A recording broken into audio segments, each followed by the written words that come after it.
Hello and welcome to episode 356 of the Crate and Crowbar. My name is Chris Thurston, and joining me tonight on the 3rd of February 2021 are Alex Wiltshire. Hello. Graham Smith. Hello. And Tom Senior. Good day. Wow, a little change of energy there. Went from sultry to Australian in the space of a few seconds. Are you saying an Australian can't be sultry? That's absolutely not what I'm saying. How dare you put those words in my mouth? Good. I'm just trying to avoid getting in trouble with the Australians. But what are they going to do right now? No one's traveling anywhere. So what would they ever be able to do? I don't want to answer that either. Stop. This entrapment has to end here, Alex. Appalls. That's all right. We actually have, and it's only taken a month into this year, some video game news, some internet video game news. Would you like to discuss it? Yeah, I love news. Yeah, let's do it. Cool. Graham? Hello. Okay, sure. Just checking. Just checking. So, at the top of the news is the news that Google are shuttering their in-house game development for Stadia in order to, I think their words were, focus on the kind of cloud gaming live service element. This doesn't mean the end of Stadia necessarily, obviously, but it is a fairly humbling blow to Google's ambitions for sort of stepping into that video game land. And like many big West Coast tech companies before them, they have demonstrated that making game hard to do. It doesn't feel like they're giving it a very big crack of the old what is it? Crack of the whip? Crack of the something? Crack of the crack. Because when they launched Stadia, the game studio had only been open for a little bit because it was kind of spinning up when I wrote a preview about it. When I talked to Jade Raymond, who was head of the studios, head of the studio, Google Studios. And I was really surprised that they were so behind because Stadia had all these, or has all these special features to it that require specific programming that allow, I don't know, streamers to invite people into their games and infect them, and there are loads of things that it can do which are outside of purely streaming a game to your TV, whatever. And they seem to me to be really, seemed to be really important for Google to trailblaze those features, to show that they're good, to capture people's minds and imaginations, and then kind of make this platform, unique and interesting. And the timing of this is kind of surprising for me as well. That so Amazon's Luna is out in the US now and presumably edging towards a worldwide release. And Luna is really similar to Stadia, in the sense that it's also made by this internet giant. So Google's advantage of its kind of data centers being around the world and its experience with shunting lots of data around, that's something that Amazon shares. And it has lots of the sort of same kinds of sort of streamery sort of features. Google has YouTube, Amazon has Twitch. And just at the moment when kind of Amazon's game studios are kind of sort of doing little farts into the air, suddenly fucking Google does the same thing. It's bizarre. What kind of disruption is that? Turns out disruption is something people don't want to happen.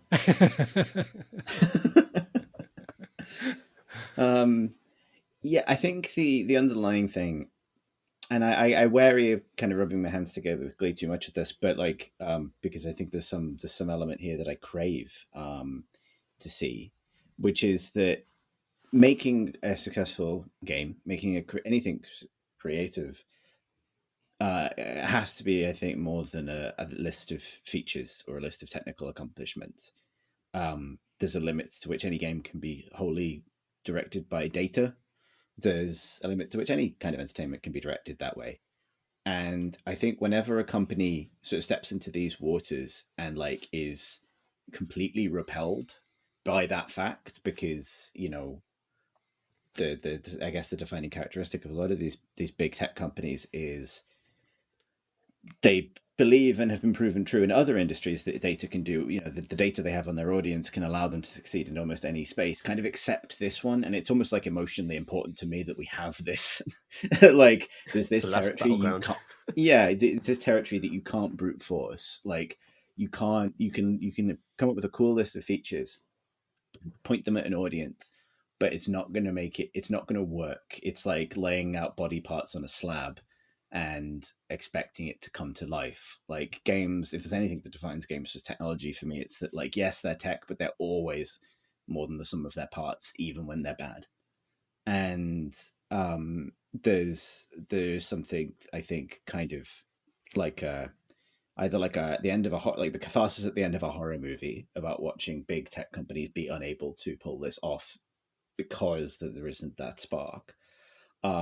I assume, I don't know if that's necessarily the case in Google's case. It could be a strategically positioning. You'll never extract it from the PR, but it does seem to be a lesson that is slow to sink in, but kind of there's something delicious about watching it happen every time it does. And obviously, I don't wish, like, that the kind of the poor consequences of this on anyone. It's just that I think big companies need to learn that you can't just make a game, right? You can't just sort of pull something from nowhere. And it can't just be a response to what the algorithm is telling you. It has to come from a place of genuine creative urge of some kind. And it can't just be sort of like muscle. It just can't be you can't just throw money at it. Like, sort of, you can't even buy talent and just make them work. I mean, that's something that both Amazon and Google have shown. They had good talent, really experienced people, but yeah.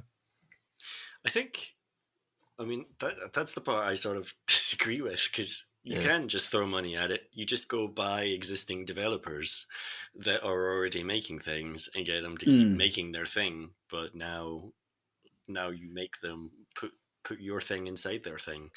Like, the failure of Google and Amazon doesn't sound that different to me than the failures that both Microsoft and Sony have experienced over the last 15 years, and that these are large tech companies with a lot of internally competing priorities, and they don't want to make games for their own sake. They want to use games to leverage some opportunity in some other market or with some piece of tech that they've got.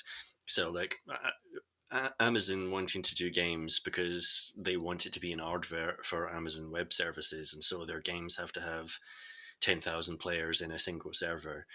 Or Google having all these server networks all around the world, and so they want to do cloud computing, and they've got YouTube, and so the games have to have YouTube integration.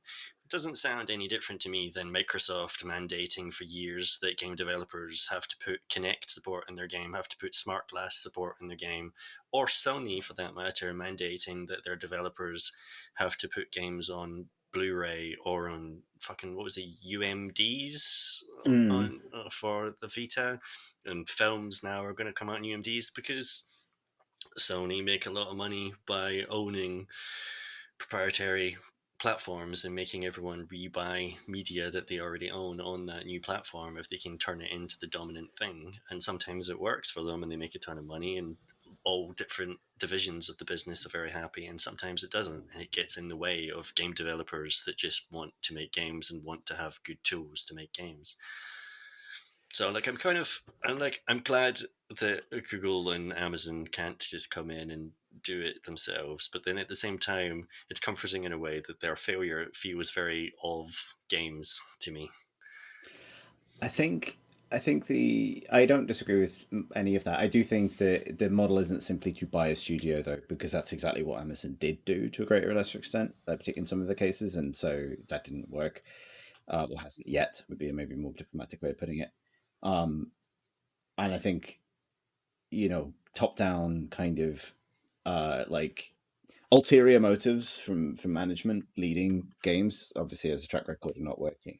I would say, however, that like there is a common thread, I think, among the big tech companies of like, I think they are led by technology to a greater, led by ulterior aims, but also the need to push other kinds of technology to a greater degree than Sony and Microsoft were. Because I think you can sort of identify that like Microsoft's approach and Sony's approach survived in the long term because it was kind of multilateral. Like they were pushing Kinect on a lot of things, but also other parts of that company and other studios, satellite studios, were off doing other things at the same time.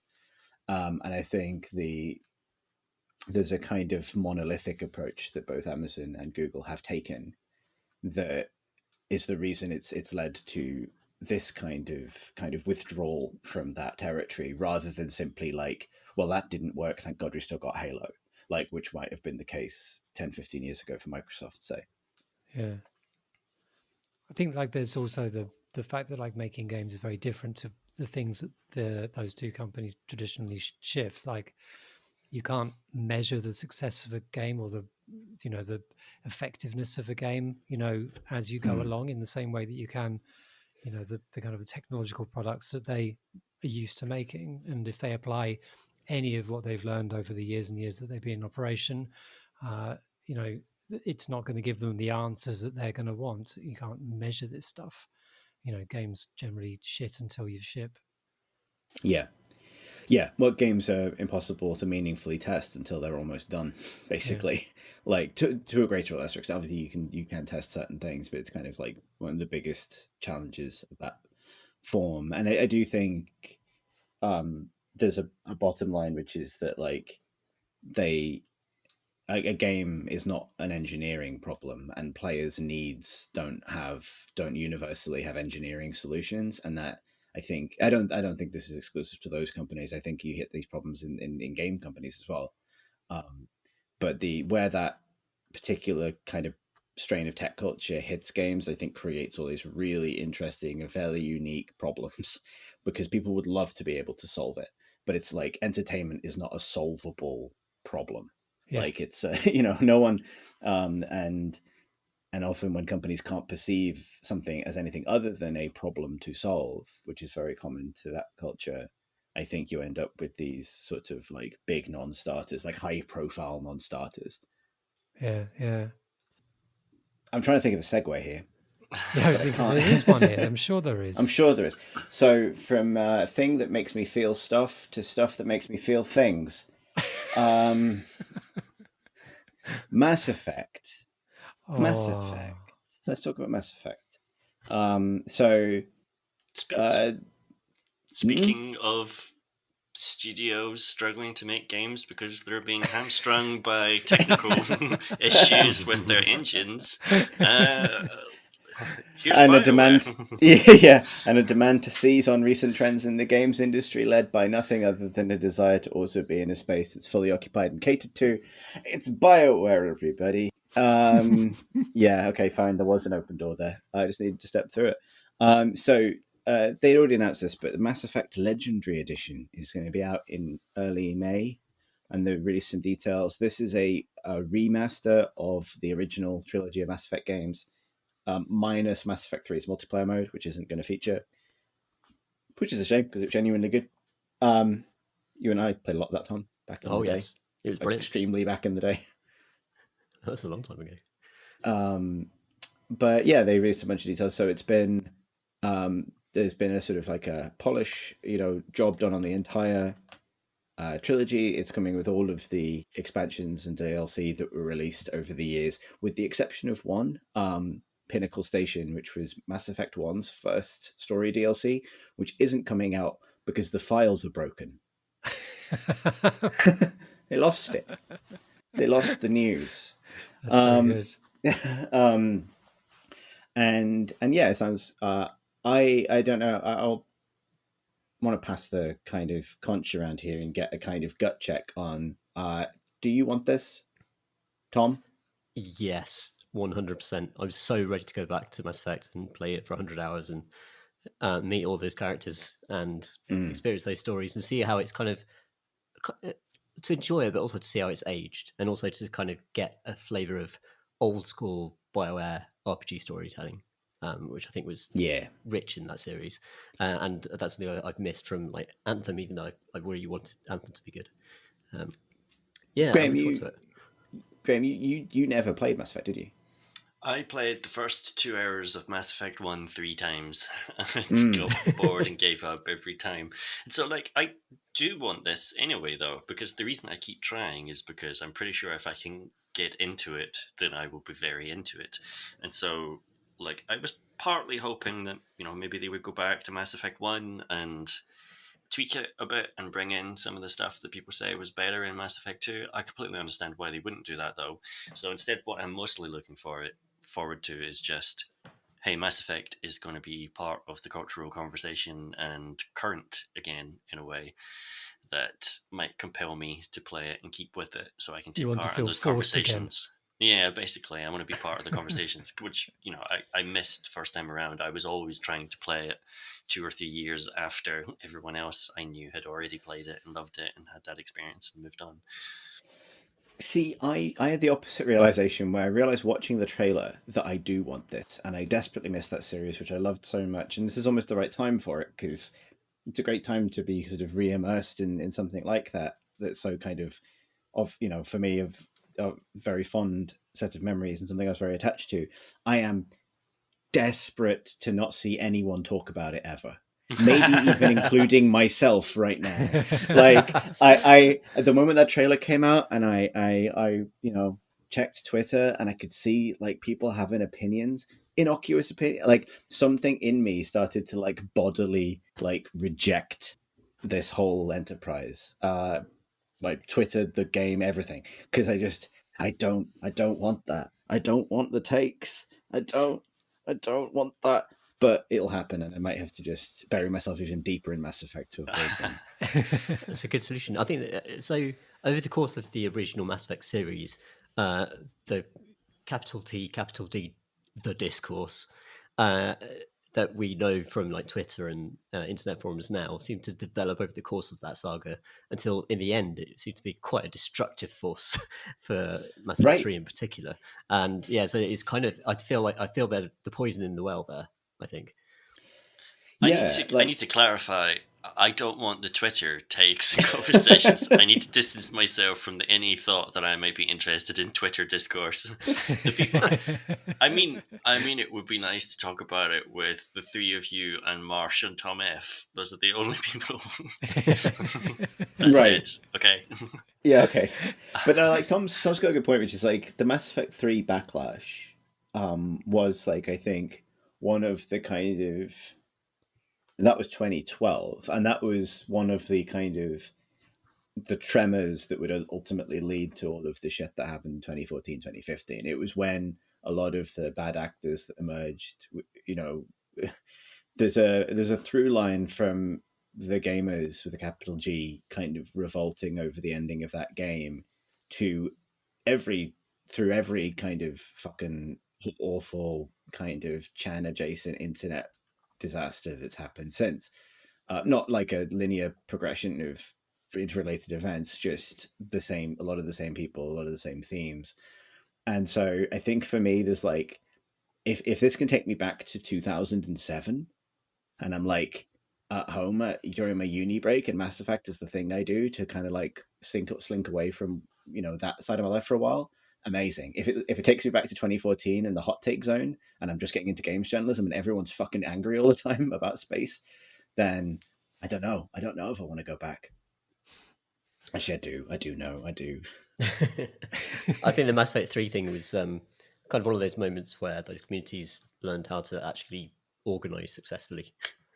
And the fact they were validated has definitely set a certain example for events that followed. I think it is, not to be underestimated. Yes, it was a clear instance of the kind of successful bullying of a studio.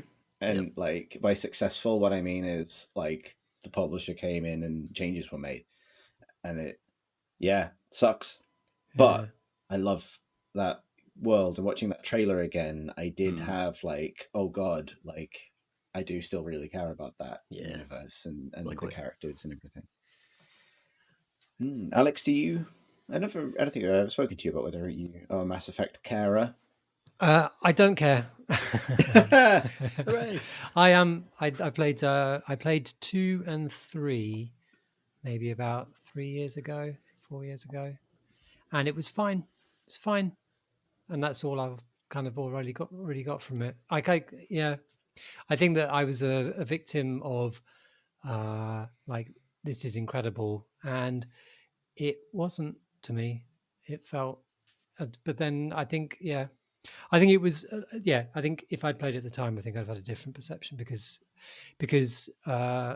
it was RPGs of their time, which tended not, I think the RPG today has changed. I think their expectations are that it's open world, or it's incredibly detailed and it's kind of viewed from the top, like it's a Baldur's Gate sort of absurdly detailed sort of thing, or it's this sort of immersive world sort of thing.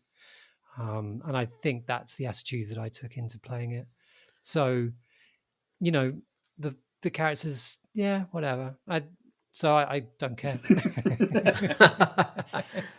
I do think the Mass Effect series made RPGs glamorous in a way that they weren't before. Yes. I mean, Dragon Age was, but particularly, I'm talking about even just small things like lens flare and like shots over the shoulder while discussing things, being able to interrupt, renegade interrupt, and sort of create these cinematic moments. And cinematics are obviously massively overused in the game industry, but it was.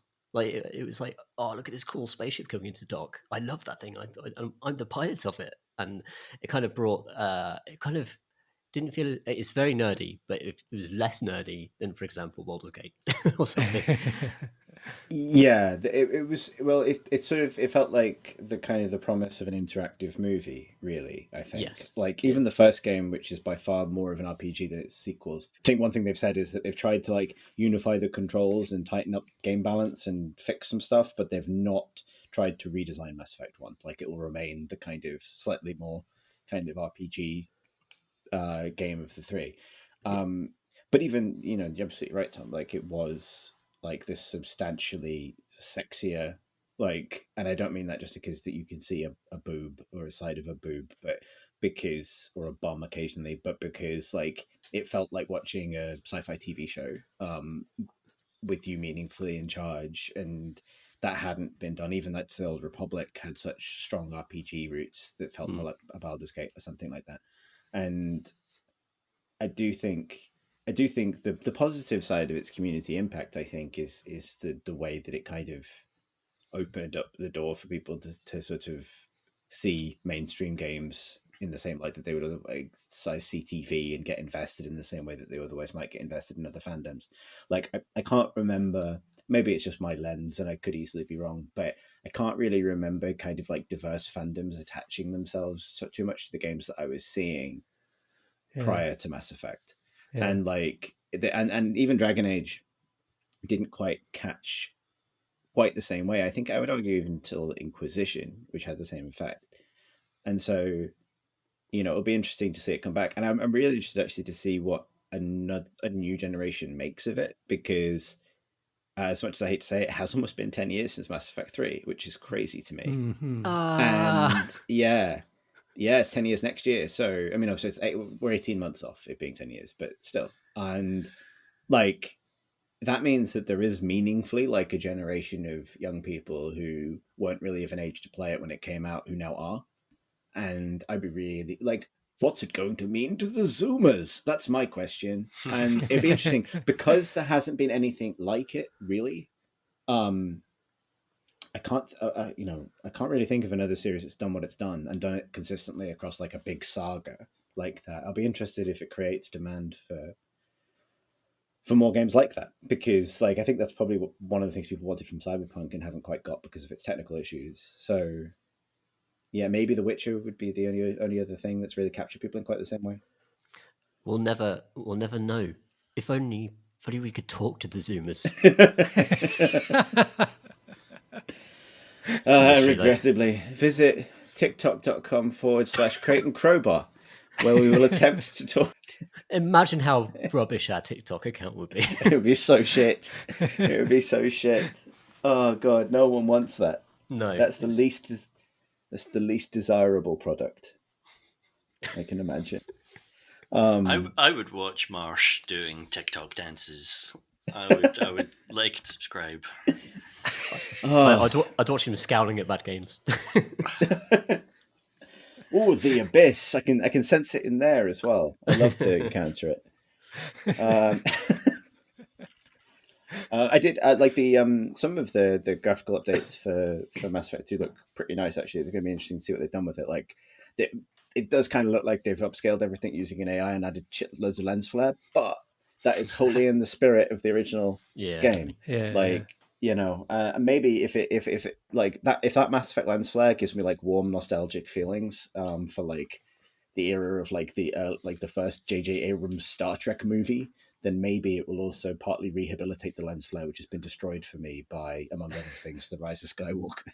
So, yeah, it's a thing. Quite excited, really. I just looked back at my notes for this, and my notes for Mass Effect just say, "I want this. I do not want to talk about it." So I've already Too late. yeah.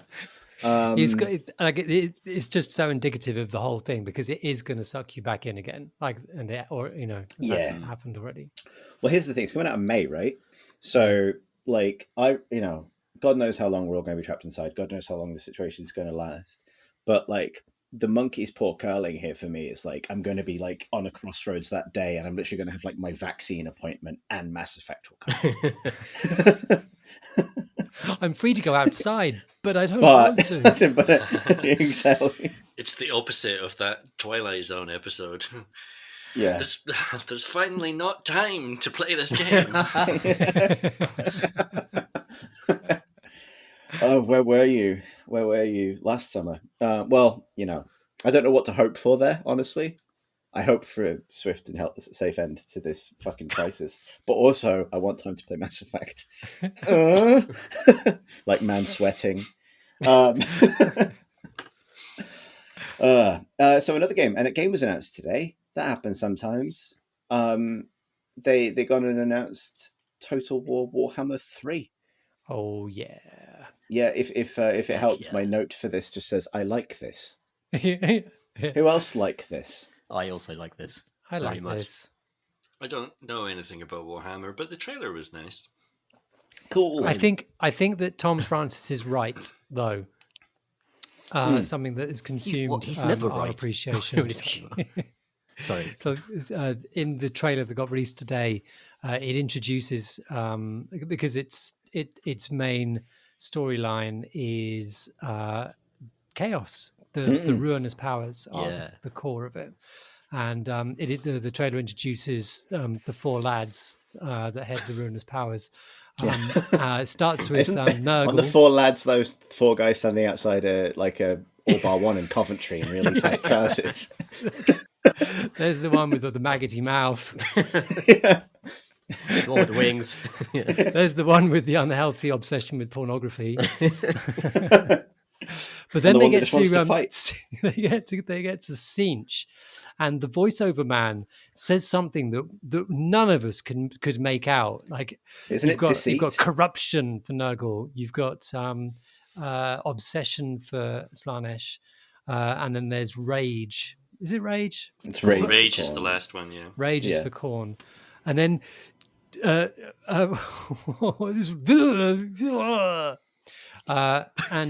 think that Tom Francis is right. I've listened to it again, and I do believe it is, and I've forgotten what it is now. Isn't it like deceit? Isn't it deceit? Disruption, deceit, deceit. Oh no! Yeah, which isn't as strong. It's not as strong as the others. Now, I'm not doing down Siege, not at all. But deceit is just not as good as corruption or rage or obsession. I always thought it was more like temptation. No, I don't know. That's where you get in the overlap with Slanesh. I'm so glad you've challenged me on this. It's hard because like the other one would just be like, as you're flying down that like big bird's gullet, someone just goes, "Wizards!" Like just shouted, "Wizards!" Wizards? Like, question. Maggots. Leggings. Wizards. Tights. Diablo. They're so lucky we've not done any of their marketing. I really liked that trailer. So there's a bunch of fucking nerdy shit about this, but like, so the trailer is, so the new game is, the 3 factions that they're talking about so far are like the 4 Chaos Gods, which are 4 individual factions, which is cool. They've not been previously in Total War. Yeah.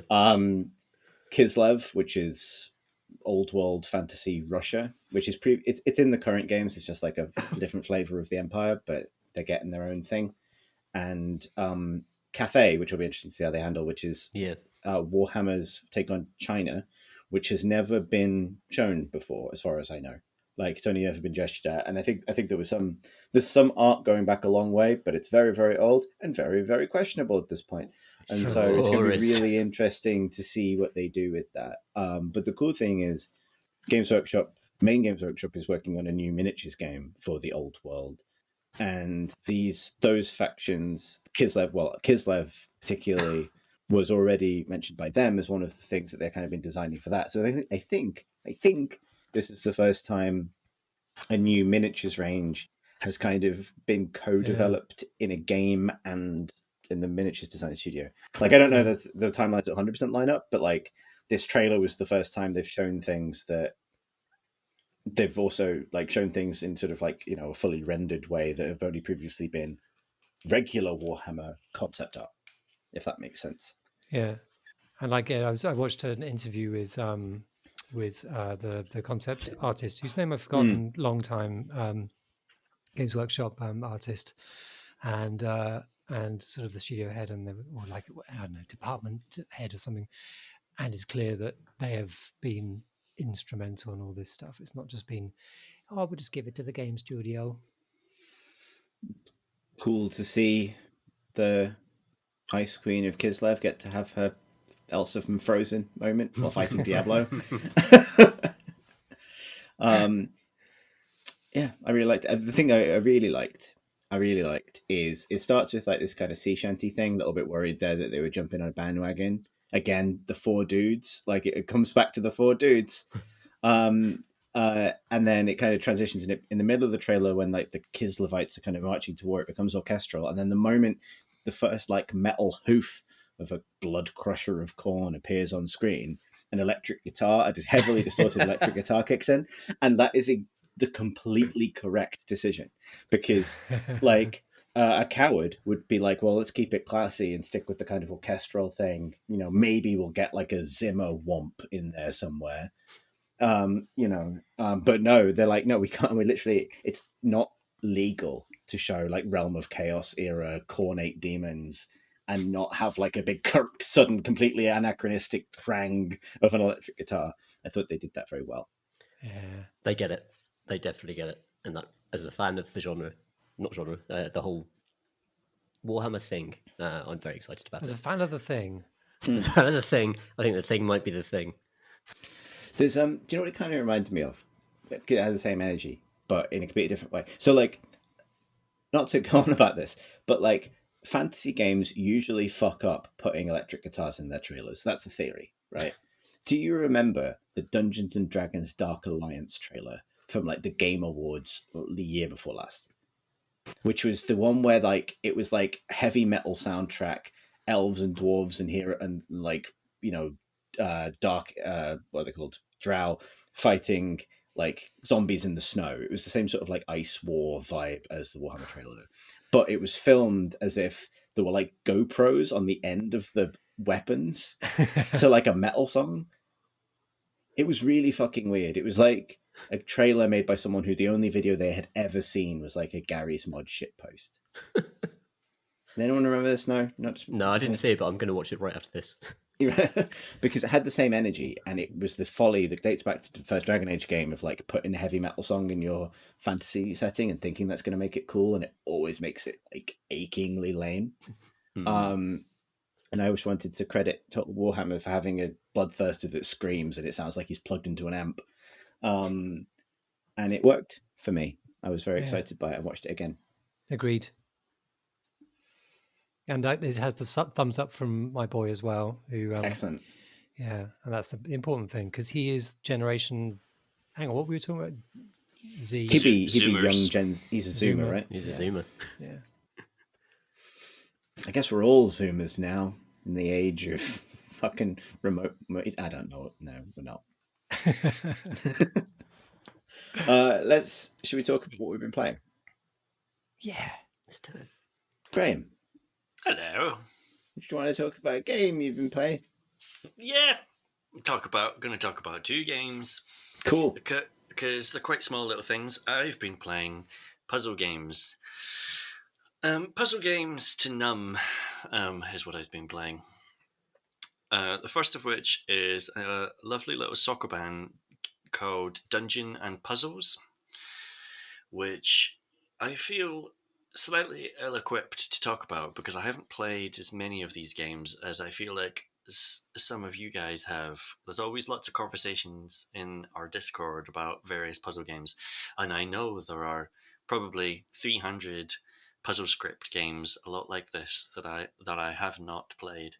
But Dungeon and Puzzles it's a soccer band about fighting through dungeons, and so it's basically adding combat to the puzzles. The idea is each level is a little dungeon scene, or your little warrior, and there are monsters dotted around the dungeon, and there will be a couple of items, maybe like a sword and a bow and arrow, and then there's the exit. And what you need to do is you need to kill all the guys and then get out of the exit. The catch is if you push in a direction, you keep moving until you hit something, basically, until you bump into a wall or an enemy. And so you can quite easily whiz around because the enemies don't fight back. They never hit you. They never move. They just stay in place. You can whiz around. You can kill them all. And then you can find that you can't get out the exit door because you're not aligned with the exit door. All you can do is just kind of like slide yourself past the front of it infinitely until you undo or restart. So the challenge then is to use the enemies to position yourself such and kill them in the correct order that you can then shoot out the exit at the end.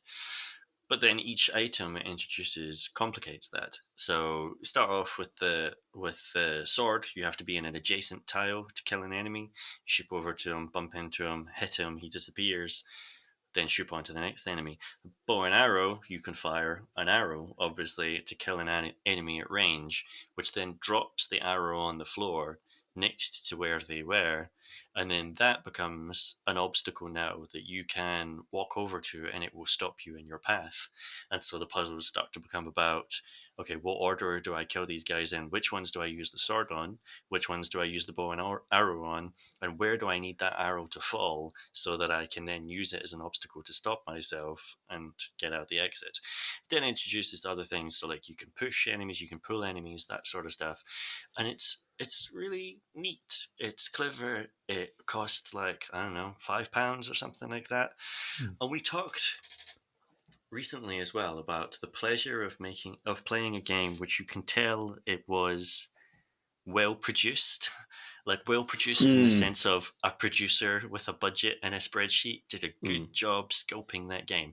And this is that because it's made almost entirely by one person and almost entirely using a tile set that you can buy for $10 from Itch.io and then use in your games. And so like it's lightly modified. There's a sprite artist that's done some work to tweak those tiles, but it by and large just looks like this thing you can go buy for $10. But it was like the tile set is designed for a kind of turn-based or real-time combat game, but this guy has made a really clever, neat puzzle game out of it that I highly recommend.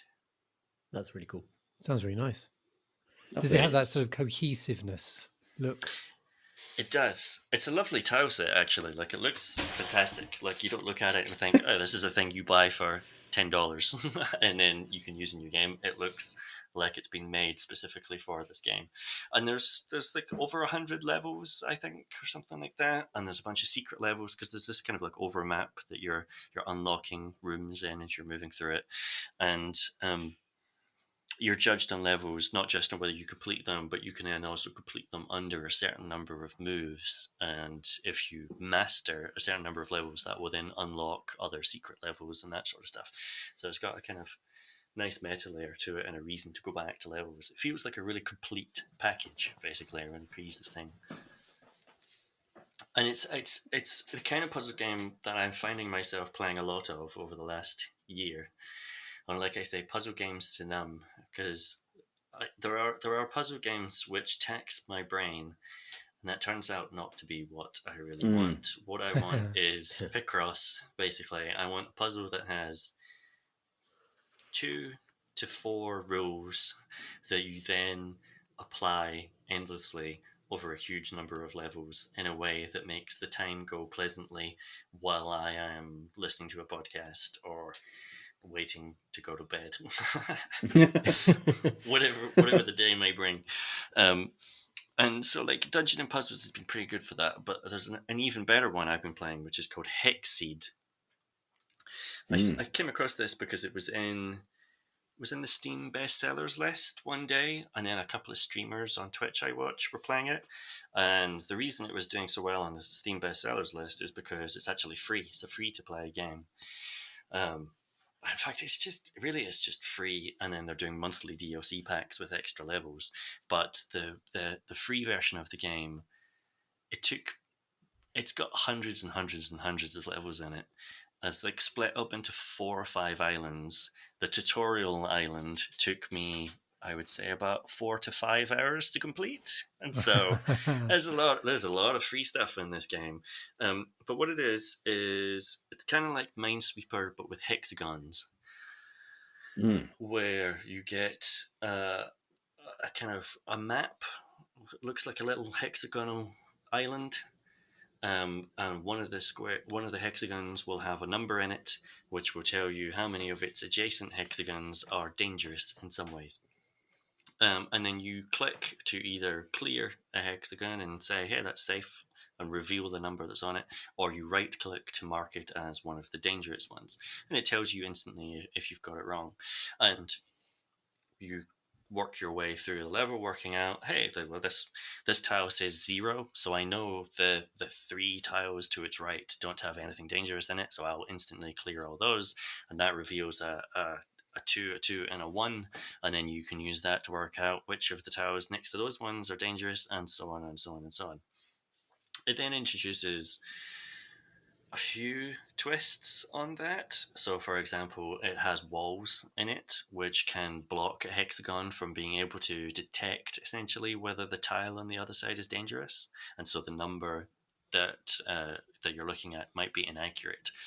There are tiles which you can click on to which tell you the number of dangerous tiles in a region rather than just adjacent to it.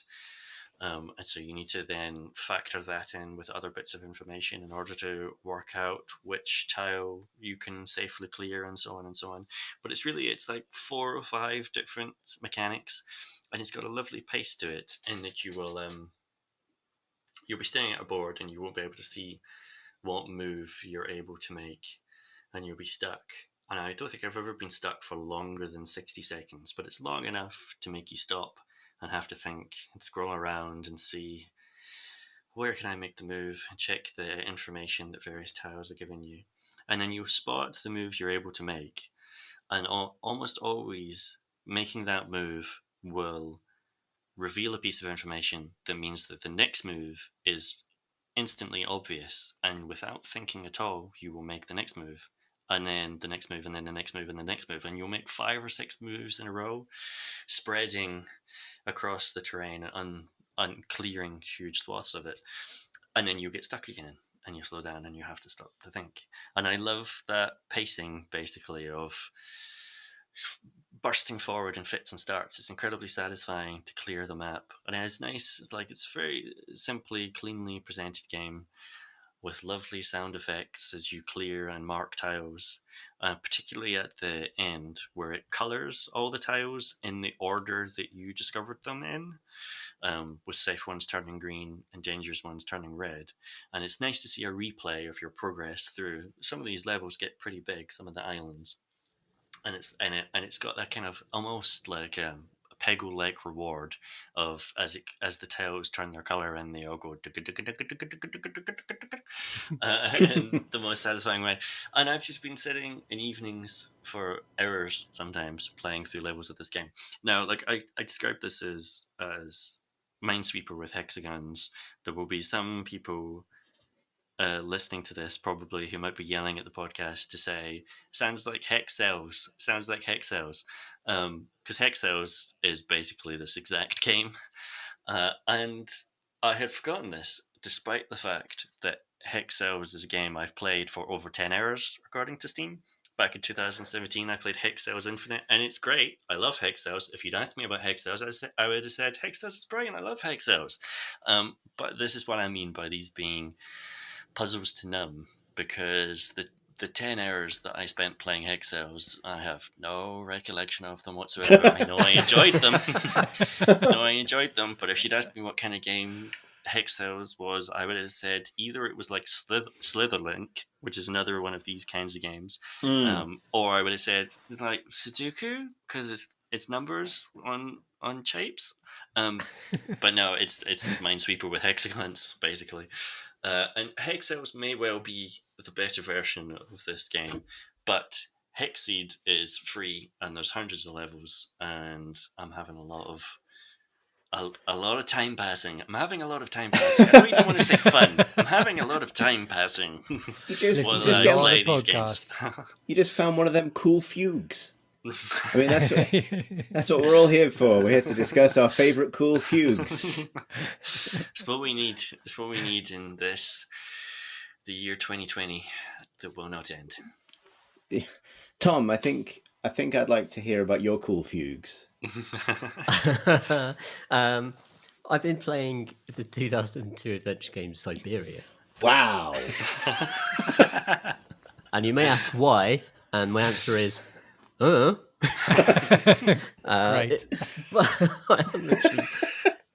So it's a very old school adventure game. The puzzles are terrible. I hate them. But the world really speaks to me at the moment in the sense that it's an utterly deserted wasteland populated only by a few flesh humans and a lot of defunct automata even. And it's set in deepest, darkest, generic Europe. And who knows, might be Russia, could be anywhere. Could it not be Siberia? Siberia, I'm thinking Siberia. Well, it's never, yeah. You make Is this the snowy one? You're building a good case here, guys. It's spelled different. It doesn't look like Siberia, but it's full of actually like beautiful, just kind of, but also quite depressing brown architecture that is almost like German expressionist or Gaudi style organic shapes and that kind of thing. And you just kind of traipsing around it, and you're a lawyer called Kate Walker, and that is completely irrelevant. Apart from the fact she just walks around, a young, ambitious lawyer from New York. This Steam description says, and yeah, you're on a mission to sort of like.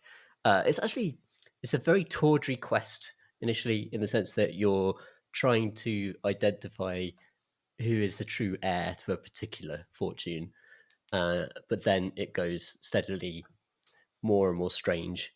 And I actually really like that kind of progression. I actually really like this about a lot of 2000 AD comics as well, where a comic might open up with an old man with a white, big bushy beard going, "Yar, I saw a shark that no one's ever seen this size before."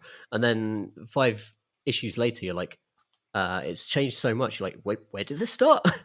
It sort of sucks you in with a kind of almost like a genre familiarity, and then gradually chips away at that and sort of like changes things. And I think it's a very effective and incredibly atmospheric game, even though the puzzles are rubbish.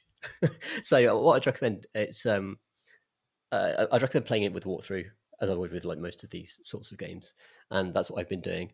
I've actually been playing it in the bath, which is on Switch, which is we've talked about fugue games.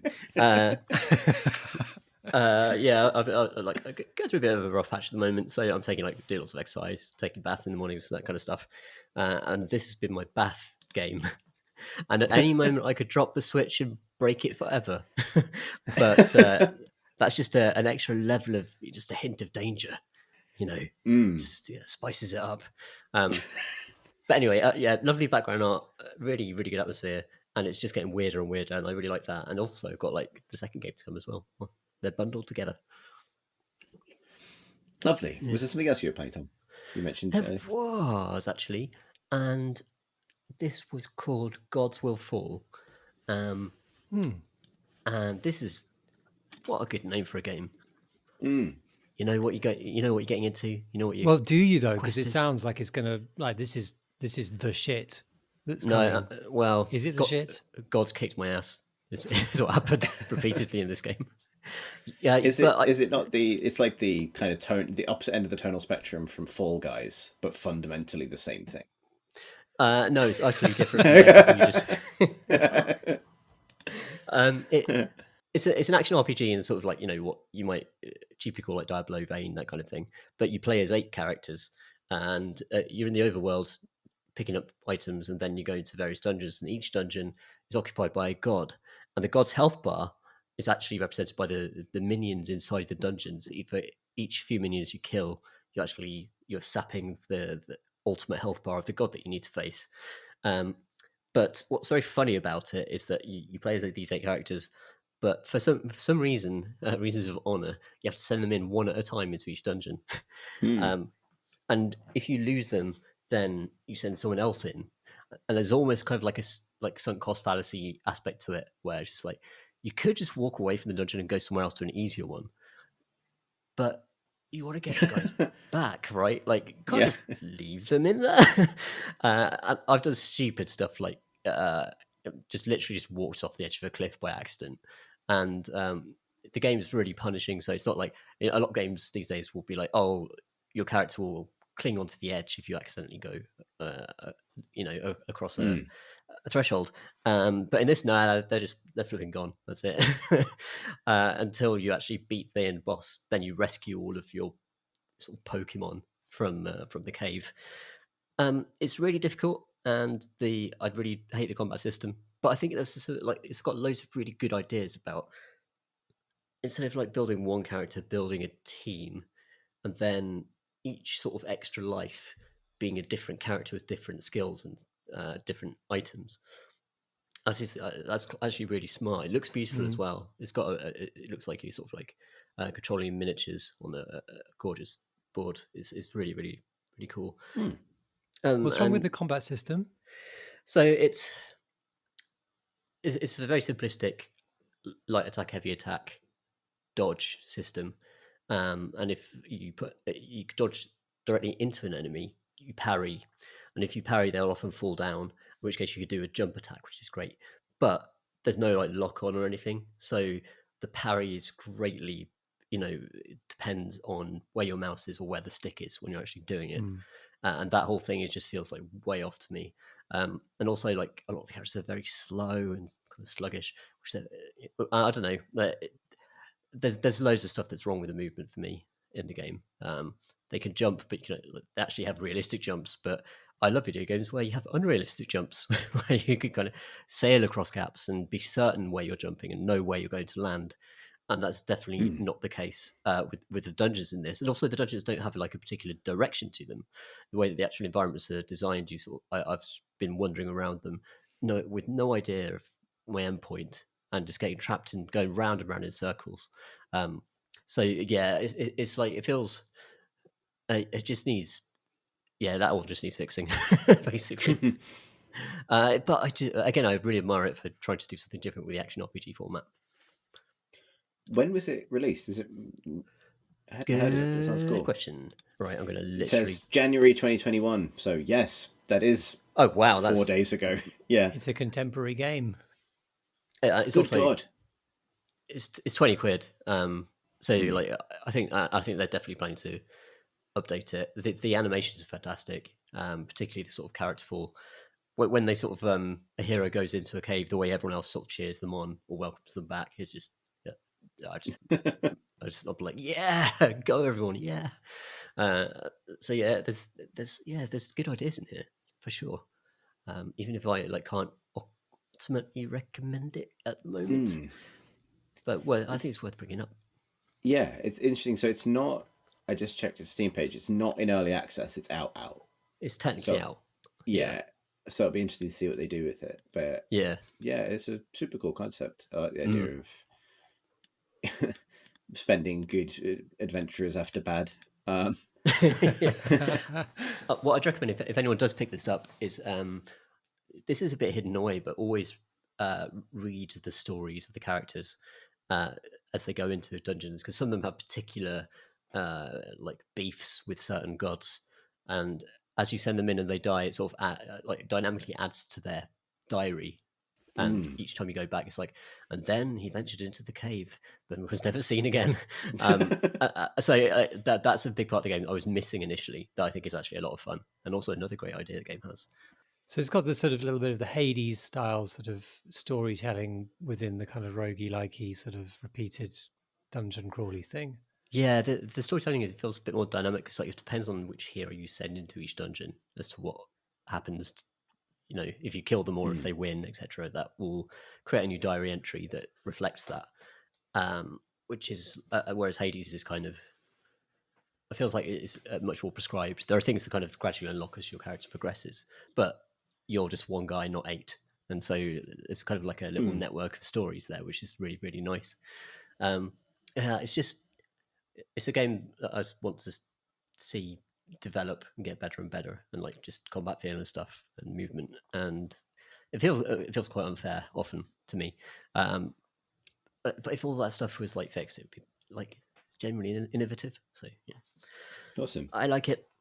Alex, I've been playing a game that feels real nice. It's called Olija, which I think is the right way to pronounce it, because it's spelled Olija. So it could be Olija, but in the game I hear someone say Olija.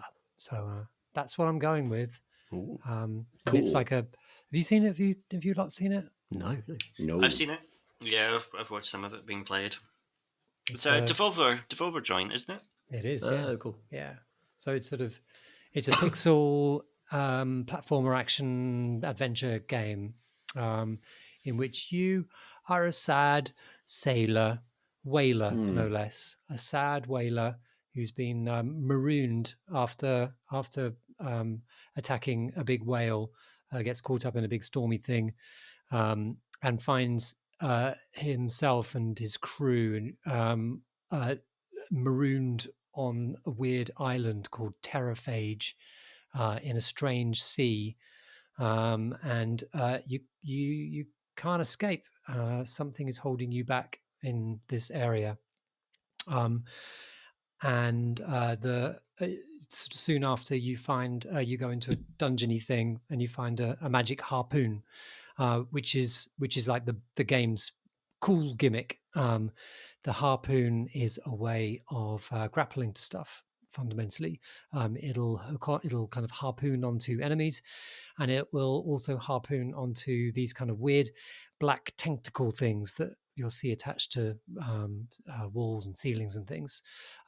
So you harpoon in that direction, and then you hold in that direction, and then you press the harpoon button again, and you'll teleport there. Do a little slash on if it's an enemy, and that's like the thing to the combat and the way to you traverse the levels. And there are loads of puzzles as well in these preset levels, and all of that feels real good. It's sort of like the combat is all about zipping in, going in for a quick sort of 4-hit combo, and then zipping back out again, and sort of using the harpoon to kind of target the most dangerous enemies in a fight. So the ones that have melee, that attack you with ranged weapons, or the one that kind of keeps also teleporting around, or or whatever. It's smart like that. Like, the combat isn't particularly complicated, and actually quite an easy game. And in fact, it's also quite a short game. Like, my playthrough took 5 hours, and I think other people who've played it saying 5-6 hours.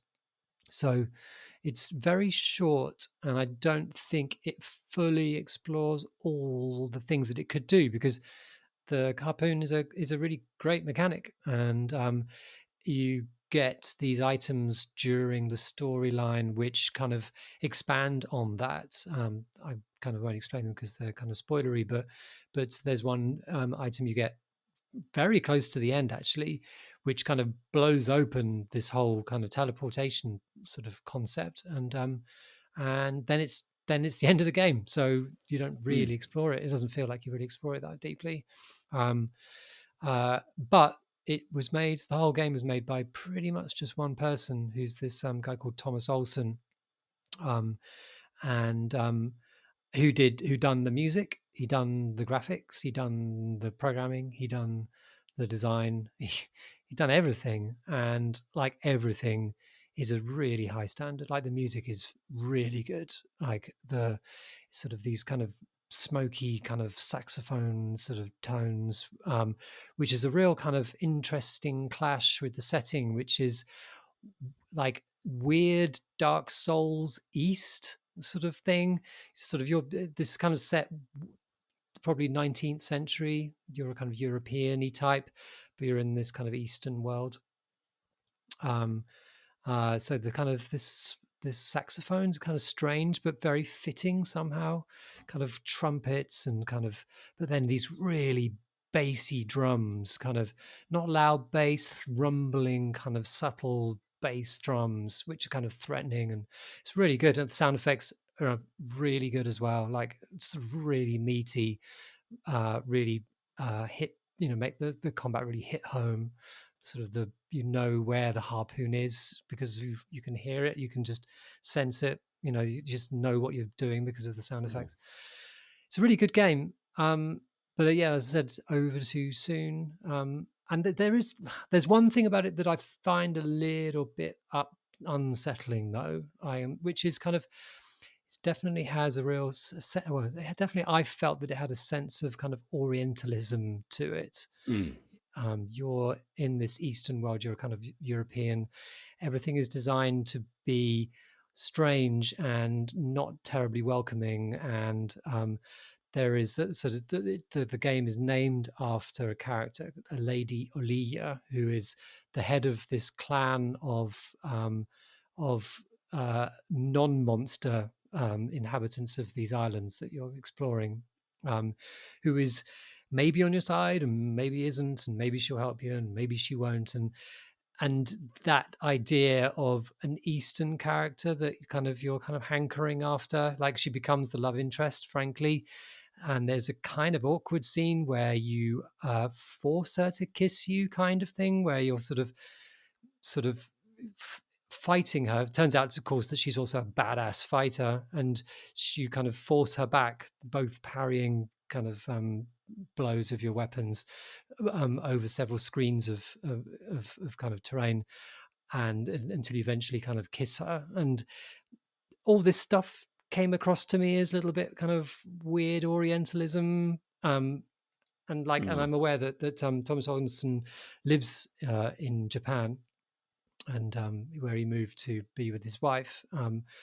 And apparently it kind of, the storyline is meant to kind of represent his experiences of living in a kind of a culture that he wasn't, born within and things.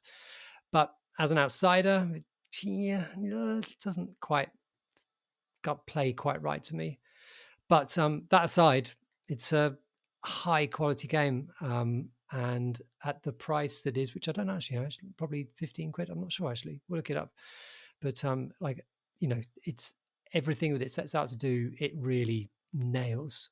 So in that sense, it's a really kind of good value, I think, despite its short length. Yeah, Aliyah, a good game. What you been playing, Chris? I've been on holiday in Hitman 3.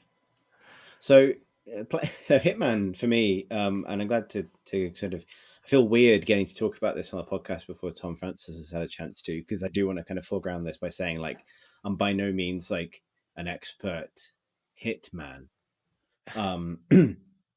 But I did sort of find my rhythm with the series, or the new series, of which this is the final part, last year, and I think I spoke about this on the podcast at the time, when around May, I think April, May last year, I played through Hitman 1 and 2, all of the levels, as a real, and I found it a really, really nice game to sink into while locked at home, because I can understand completely why IO have the James Bond license now. Like, these games are fundamentally like a combination of like, probably, like, I think certainly like the best ongoing stealth series on PC at the moment, but also like a big travelogue of spectacularly realized, hyper real world locations, in the same way that it's sort of expected of any Bond movie that nothing ever be set in a dull place. It's always, a festival day at a beautiful part of the world when something needs to be chased or blown up.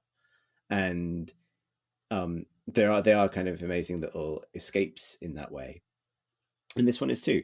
And so I've finished it. I've played all the way through it, and that first pass I did in the way that I typically do the new Hitman games, and I kind of recommend it, particularly as I've seen quite a few people kind of get into the series with this one, which is to basically follow the mission stories and the prompts and the kind of relatively sort of straightforward little storylines that lead you through each of these missions. And I don't really worry about save scumming and things at that point. Just sort of play it, get a kind of ending I think is cool. And then what I've just started doing is kind of going back and starting to pick apart the first level, which in Hitman 3 is the top of a skyscraper in Dubai. And it's like the gala opening of a skyscraper. There's also an art exhibit. There's also a penthouse with lots of things going on. There's multiple targets with a specific relationship with each other and a different agendas sort of mingled throughout the level, as there ever is. And I think the thing that continually impresses me about this game, as it is now kind of understood as like one big game with all three games combined, is that like they keep pulling this off. They keep creating levels that are like extraordinarily detailed, that feel hugely thematically and totally distinct from each other, that are genuinely exciting to kind of uncover the first time, and then exciting to go back and finesse or just tool around in. And like, I know we talk about this game a bunch. I know we talked about it a bunch over the last couple of years, and I know that like it reviewed very well and it's gotten good attention on social media, particularly this time around. But like, I don't know whether this is just me that's coming to this realization now, but like stepping back from this one, getting to the end of it, I was like, oh yeah, this is definitely one of the best games released on PC in the last decade. Like taken all together, like it definitely is. Like particularly, I think obviously the lens of what encompasses a kind of quote unquote PC game has broadened significantly, and rightly so. But like to hold it up in the kind of company that it is most familiarly part of, which would basically be the older Hitman games, Deus Ex, Dishonored, all of that stuff. Like it is good on that level and good all the way through. And like, am I going mad here? Am I the only person who's maybe late to this realization that like over the course of these three games, they really have built like probably one of the best stealth sandboxes ever made? Yeah, I think it's fair.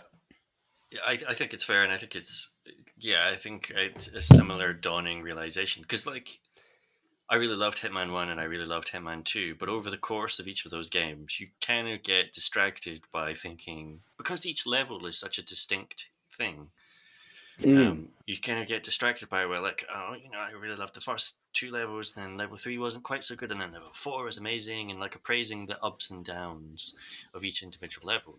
But it's only when you kind of step back, because I've been having this conversation with people over the last couple of weeks of like, is this the best trilogy of any game ever? Like, yeah, like in terms of just consistency of quality across these three games, I think it might be. Like, I don't know. We couldn't think of any other 3-game series which has managed to maintain its quality so consistently over the three, basically. Yeah. I think I would point to Mass Effect on the basis that, like, I think that series gets better and better as it goes to some extent. Actually, do I think that? I've previously said the opposite. What am I talking about? But well, I think it's a very different journey. Like, I think I put it differently. All three of those games have like huge qualities, and they're all really different to each other. And taken in aggregate, I think it's quite a meaningful journey. I think you're right that like Hitman, I can't really think of something that's ever been that consistent. I did find myself getting towards the end of Hitman 3, where getting to a point where like certain old interactions, part of that AI, part of the stealth engine, part of the sandbox, so familiar to me now from time with that game that they feel like old friends that are still hanging around in a sandbox that has gotten more sophisticated in environments that have got cleverer, where they no longer quite fit. And so in a way its consistency is maybe its only downfall, in that, not even downfall, but like, to put it this way, the new features added in 3 in terms of like things that weren't in the previous game are a camera you can point at certain things to hack them, and as far as I can tell, keypads that you have to press the actual individual buttons on. Like that's it. It's like Hitman 2 added mirrors, like, but the fundamental bones of the thing haven't really changed that much. And I don't think I want them to, because all of the soul of that game is in the levels. But there are times where you go like, oh man, this really has just been one long journey with the same set of systems. And I think like the pinnacle for that for me was like in one mission, like the universal attractive quality of coins in the Hitman universe is one of my favorite of its quirks, which is like, I'm like, I don't know, I'm in this deep secret facility. I'm surrounded by high-tech equipment. I'm hunting a character who's only cares for technology and only seeks the purity of machine thought. Oh, a coin! Someone's killed me with a screwdriver. Like there's stuff like that where you start to see the bones of it, but also there's something really satisfying about taking all of those little skills and taking them from scenario to scenario. And I think so this set of levels, which probably should be taken on its own grouping, is it's the shortest of the 3.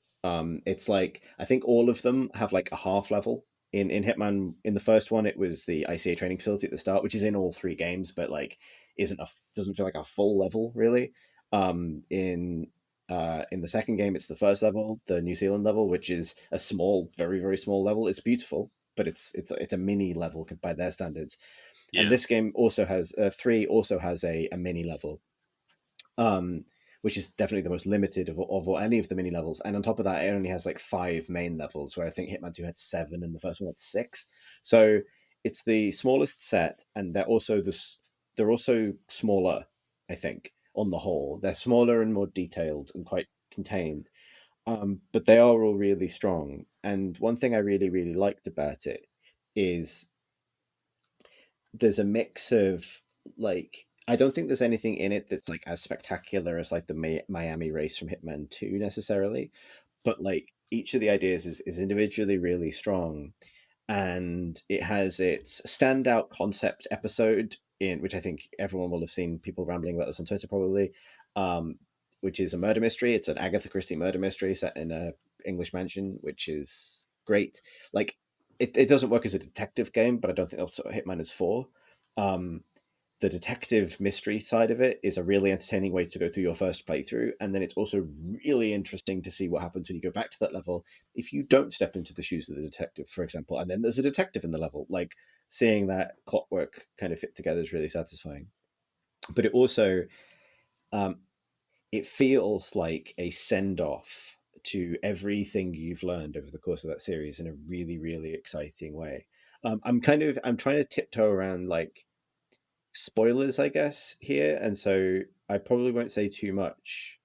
I do desperately want to talk about individual levels, but like there's something it does that I think is super cool, is each level plays with like adding something to your kind of like set of to the characters that are helping you, or to the kind of framing of the mission, adding or removing something that kind of changes the way you interact with Hitman's basic systems. And there's a level where you basically don't have any support, and you are in a big kind of busy environment without any of the kind of traditional support that would point you towards things like mission stories, and without the ability to plan too much in advance. And you have quite a few targets in that environment, but all of those things are still there. in terms of opportunities to plan or stories to discover or interactions to discover. And it sort of trusts you that at that point, you know how to do this. Like, you can identify those opportunities, experiment, figure things out, and sort of conquer that environment in a really, really satisfying way. And similarly, the last like full level in the game, and therefore of the trilogy, is like perfect, like pure Hitman, and it feels like a classic. Like, it's set in a vineyard, and there's like every different side of a Hitman level you'd expect, from like a secluded, secure location, an open party, a big social environment, a secret kind of more like a deeper, more industrial area. And it feels like a swan song for like the entire series. Like, and probably not just this trilogy, but going all the way back to the beginning. Like, it feels like this kind of bow being tied on the top of the thing. And I don't know if I doubt they'll probably add things to this game or elusive targets and so on. But given that IO is moving on to doing this James Bond game, I do kind of there is something quite, I don't want to say moving necessarily, but there was something quite affecting about kind of having that slow dawning realization, getting to the end of it and going like, oh fuck, this is actually like, it feels quite significant. This feels like quite a significant achievement. And I think the only thing that has really let that down is this move to Epic.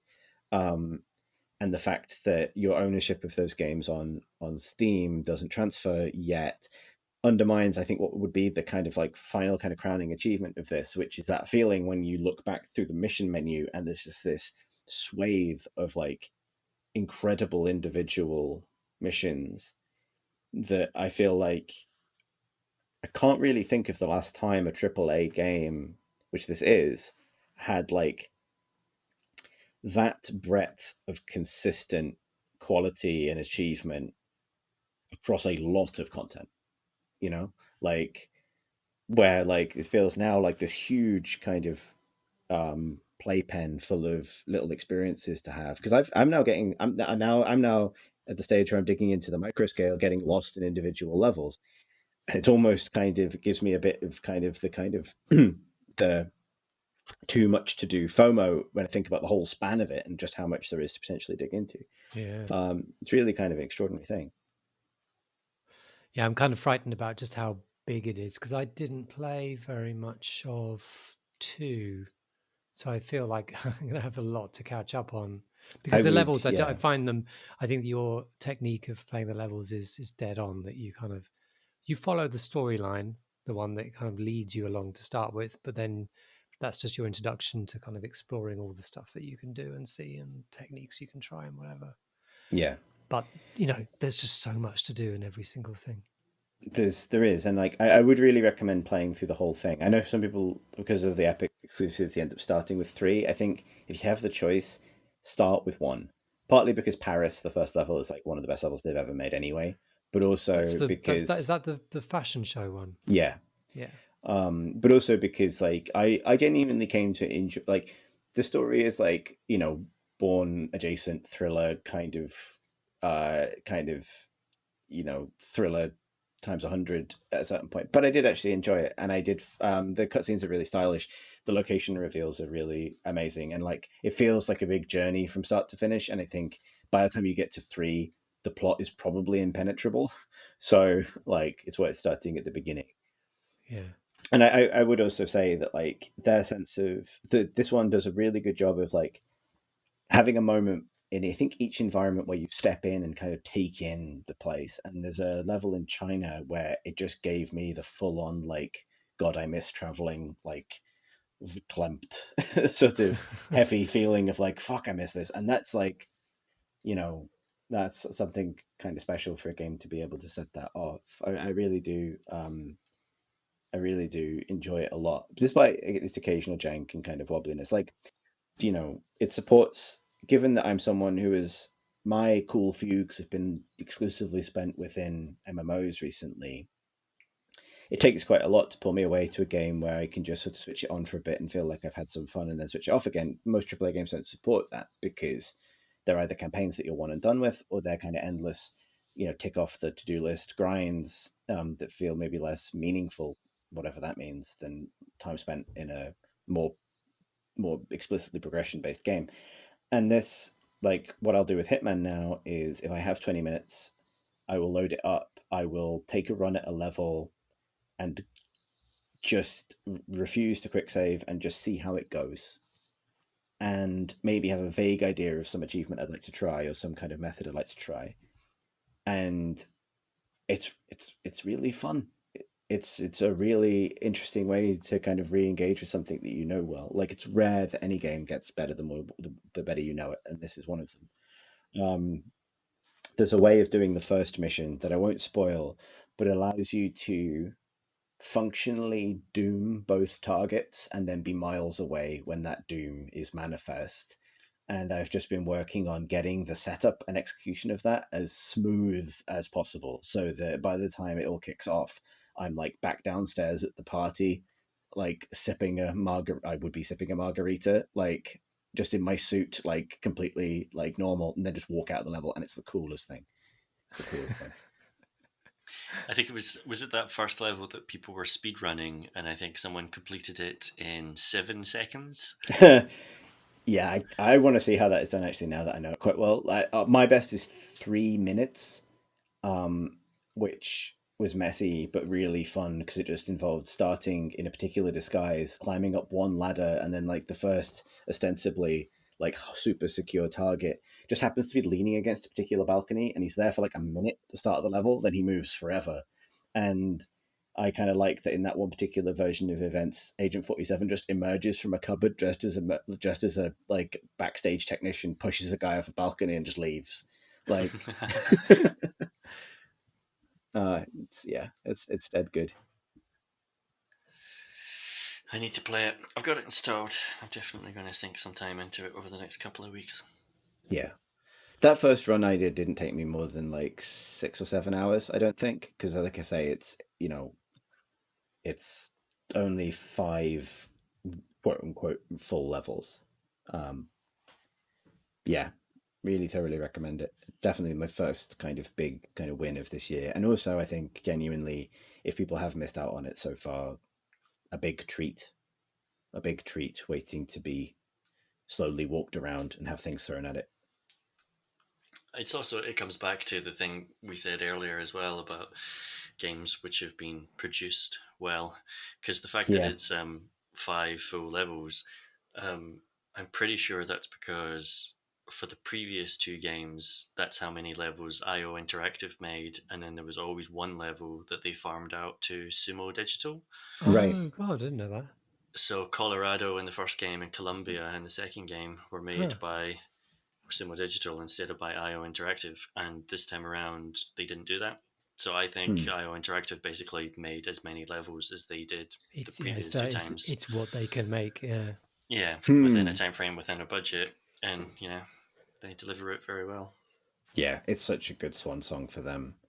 Like, the amount of like original, I would love to see if anyone's done any coverage of like the process they go through to design like architecture, art exhibits. Like, there's so much in universe but invented art and architecture in that game that's like both believable and always like pointed in some way, right? Like, it feels like the like no one else is doing parodies of corporate art like they are, right? And then letting you incinerate people with them. Like, yeah, so good. Shall we do questions from questions? Yeah, we've got some meaty ones this week, but we'll start with a plug from Plugs. Kane writes, hello. The results of the CNC Discord Community 2020 Game of the Year voting have been tabulated and retabulated and are now online. We'll put a link in the show notes. Like last year, voters were able to submit short reviews of their selections, which can be shown by clicking each game's reviews link, making this page one of the most concentrated hot take repositories on the internet. To exploit a loophole and turn this shill into a question, what was your favourite gloat of 2020? Regards, Kane. I can't really recall. I probably did. There's probably a recording. Was there any gloating? God, I don't know. I grew my hair real long and just sort of like to flap it around. That probably counts. I bought a really nice coat I couldn't afford. Yeah. And I literally couldn't go anywhere with it. So, completely pointless. I got a book published during the last year. Wait till one of come all of on. us. And it Come didn't do on. really badly. Well done, man. It sold okay. Nice. Well done, Alex. Congratulations, that's Thanks, awesome. man. I did lots of running in 2020. My longest run was 16 kilometers. Which was Whoa. pretty good. Nice. Whoa. Ow. I just did lots of walking and ate spinach, but I did manage to lose 30 pounds. So there. Yeah. Good old Wow. spinach.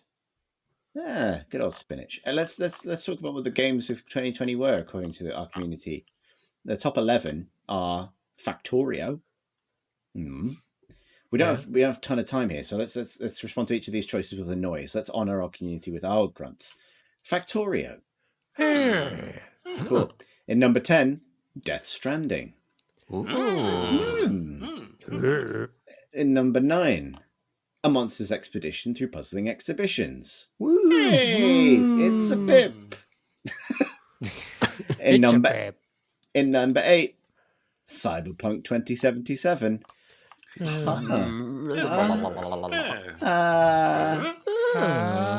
In number 7, The Outer Wilds. What? Oh, hang on. Which one is this? Which one? It's not the Outer Worlds, it's the Obsidian RPG. In isn't the, it? Outer Worlds. Okay. Wilds is the indie space hang on. one. It's When not you- the when you- Obsidian It's the good one. one, yeah. Oh, it's the good There's one. yeah, there's an Easter egg on this where occasionally it will change to worlds. Like, and so I'm, oh, fuck it. Number 6, Disco Elysium. Hey! That's good and hard at the same time. In number 5, Animal Crossing New Horizons. Yeah. In number 4, Half-Life Alex. Whee! Yeah. In number 3, Crusader Kings 3. Oh, fucking hell. Come on. Monks. In number 2, Spelunky 2. Whee! Hey. And in number 1, or first place as it's also called, Hades. Yeah. Oh, there was a sigh there that needs exploring. Was that you, No, Graham? That's a pretty good crop, man. I'd forgotten what came out last year, despite us all. I think a lot of them didn't come out last year, but that's fine. Oh, that's true. That's true. Yeah, they're always... Daniel writes, Crate and Conquer, why do you think some digital game retailers use the term get on their purchase buttons instead of buy or purchase, etc.?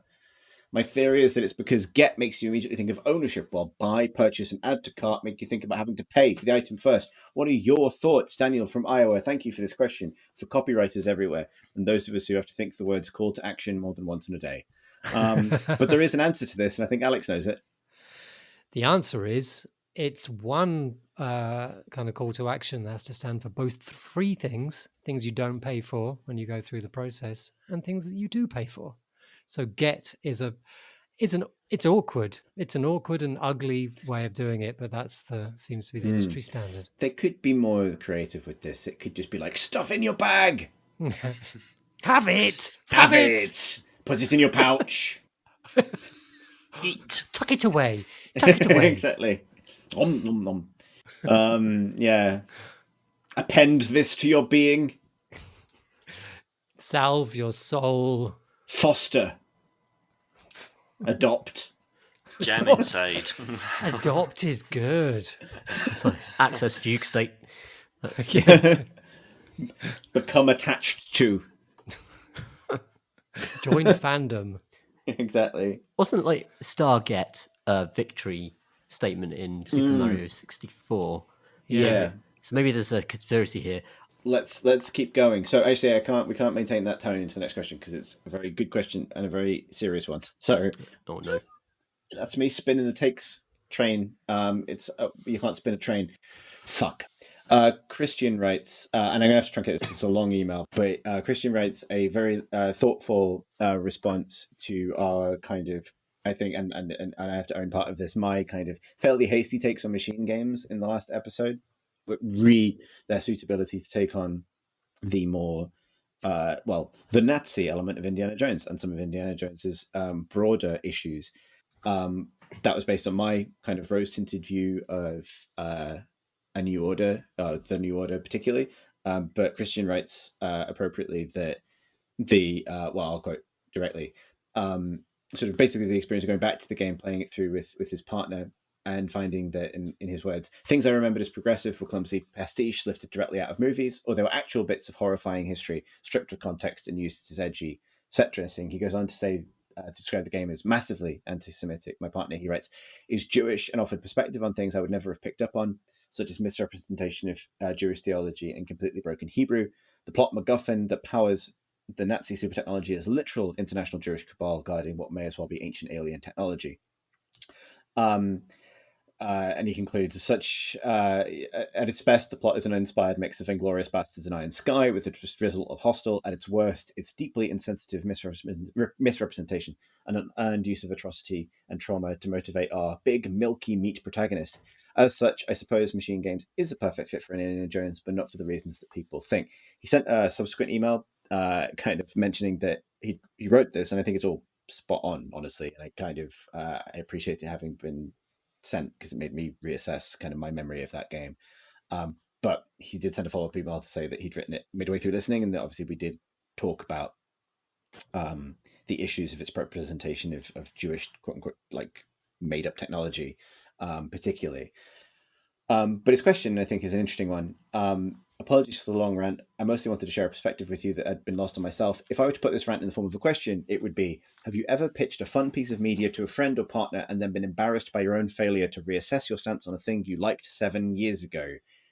I have had exactly this experience, and the time gap may have even been exactly the same, when I thought it would be fun to introduce Pip to something I liked once upon a time, Scott Pilgrim.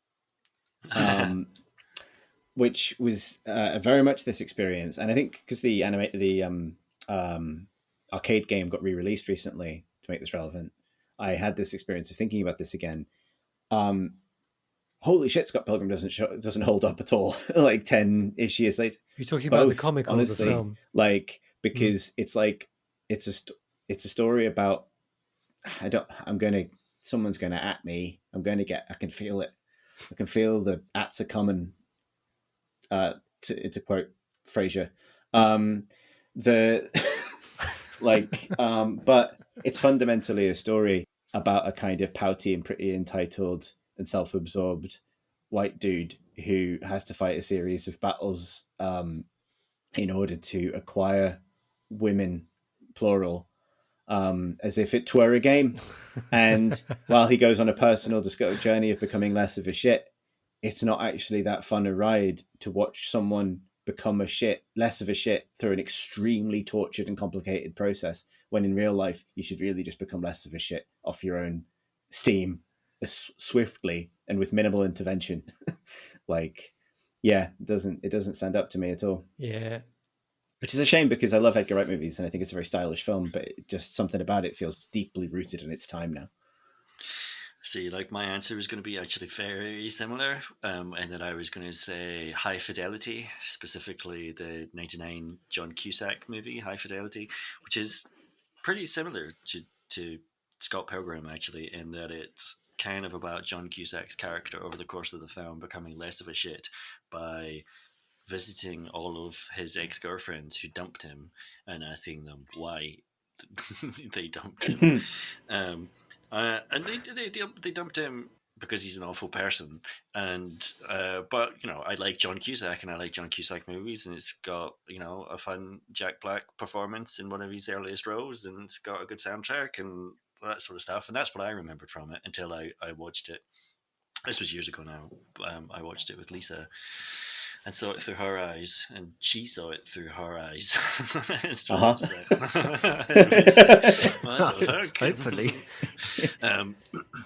Yeah, and it's like, this is a film where he goes and meets women who dumped him, and they reveal that they didn't dump him. He dumped them, but he's self-involved enough that he's like, recast his own memories of the situation, so he's the victim of the stories. And he does become a better person by the end of the film, but it's a marginal improvement, and you feel bad for the woman who ends up with him. Yeah. I do like John Cusack, though. He's very charming. That's kind of what tricks you, I think. Tricks you into liking it, maybe.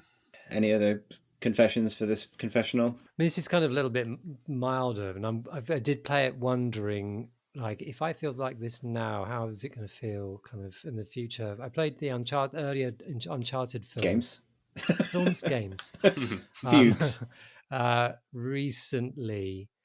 And I mean, there was always that sort of argument about kind of how many people you kill. But the kind of the general going to foreign countries and smashing up their ruins thing, I think it gets increasingly aware of sort of that aspect of it. But I do wonder, I couldn't quite put my finger on precisely the thing that kind of made me question it, but I'm wondering how well it'll play 10 years, 5 years, 10 years. It's it is at the very end of that that kind of series of kind of white Western man goes on a kind of a pillaging adventure, and it's increasingly not on. It's just increasingly uncomfortable to see it uncritically presented, I think, and those stories are less interesting because more interesting stories. Well, they're kind of careful. You can see where they're aware of it, because they're careful to usually situate the destruction in the act of the baddies. But usually you're the instigator of going there in the first place. Oh, I got to find my dad. Or, where's my dad? I got a magic map. I can't find my dad. All games.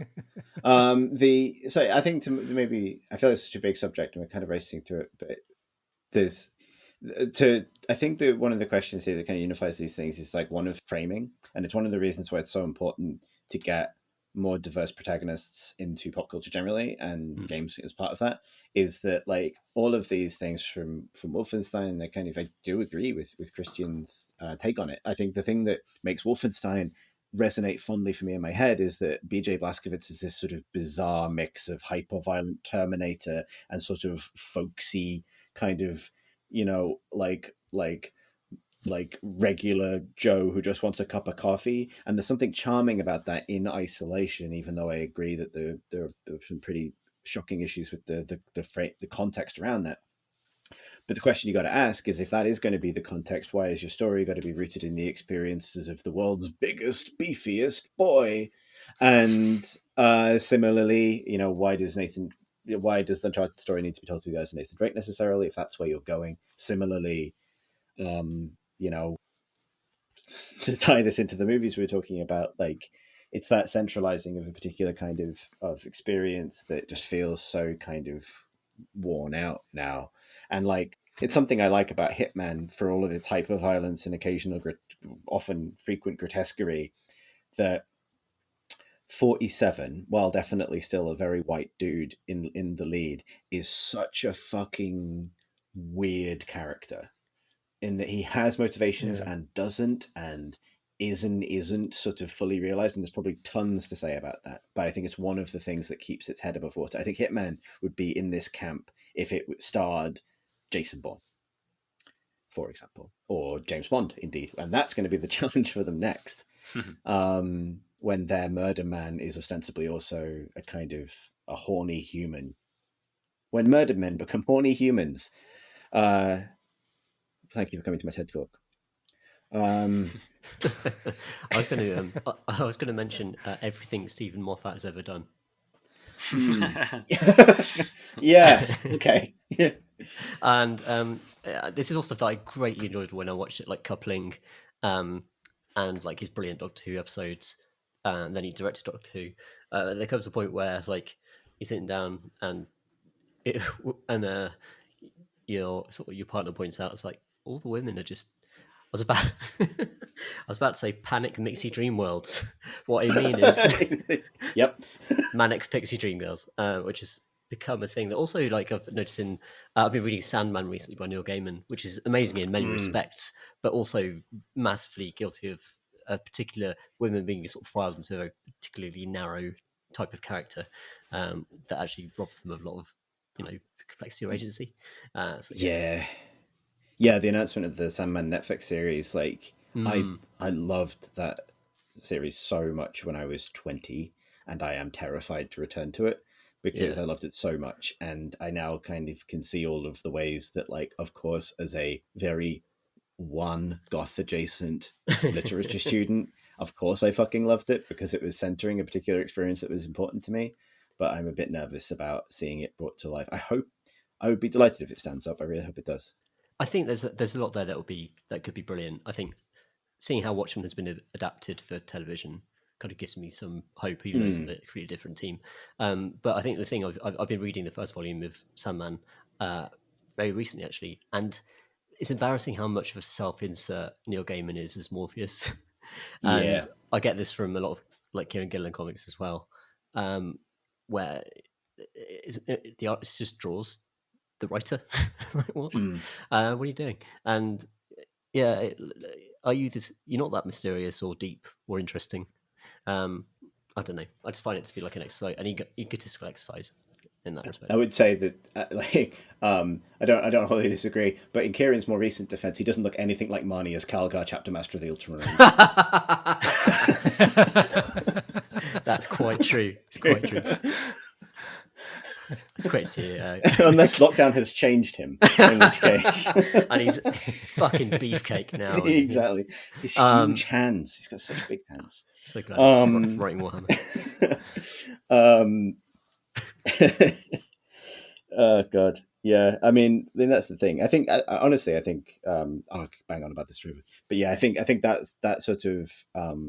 It's just that focal point. It's who you choose as your protagonist, and I think it's something that ages a lot of comics from the 90s and noughties. Actually, is the almost inevitability of that kind of centric white dude. The most interesting thing they could do with Morpheus, I think, in Sandman, is go with the way he's currently occasionally stylized in the comic, and not make him white, make him literally like he doesn't have ink in the comic; he's just an outline. Just transparent. He's the white of the page. So, like, if you could just see, I don't know, like the film stock or your TV behind him, then that would work. But I also think like like Death as well as a character is also fitting into a lot of pretty stereotypes. That I thought it was interesting that they didn't announce the casting for Death, because I think that's the one where, like, the success of the show for me is how they recast what you expect that character to be. Yeah. Like, I think if they just do, like, a beautiful goth lady who tells you nice things as you die, then it'll just I think it's a huge missed opportunity. But yes, thank you to Christian for his thoughtful email, and because I need to go educate myself. I feel appropriate shame for my words and deeds.